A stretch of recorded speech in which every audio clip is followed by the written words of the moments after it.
There are a lot of myths out there about how our tax dollars impact public education, so Mansfield ISD is helping you stay in the know about the Texas school finance system.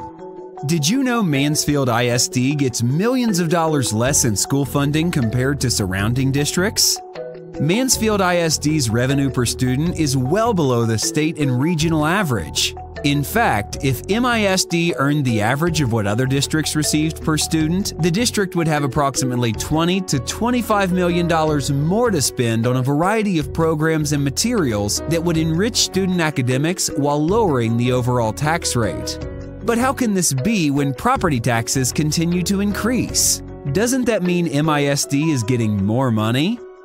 Actually, no. As local property taxes increase, the state's contribution decreases, leaving Mansfield ISD with the same amount of total revenue even as student enrollment needs and state expectations continue to rise. The reason Mansfield ISD receives less than average is because of the complicated school funding formula. When the formula was established years ago, state legislators allocated more money to school districts spending more per student and with higher tax rates. They figured that since those districts were spending more money per student and their citizens were being taxed more, those districts were in need of more money. Mansfield ISD has had a long-standing history of being fiscally responsible, so MISD's lower tax rate at the time caused the district to get less funding from the state. Later, under the state's Target Revenue Program, school districts were guaranteed to receive the same funding per student that they received in the 2005-2006 school year. So Mansfield ISD's low state funding has been locked in ever since.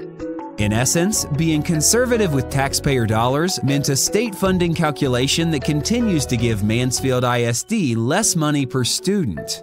Data shows how the load of funding public education has steadily shifted to local property taxpayers.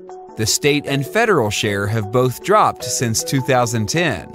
However, the local share, the part funded by property taxes, has risen from 46% in 2010 to a projected 55.5% in 2019. That means local taxpayers like us are the ones who have to pay more to cover the state's funding gap.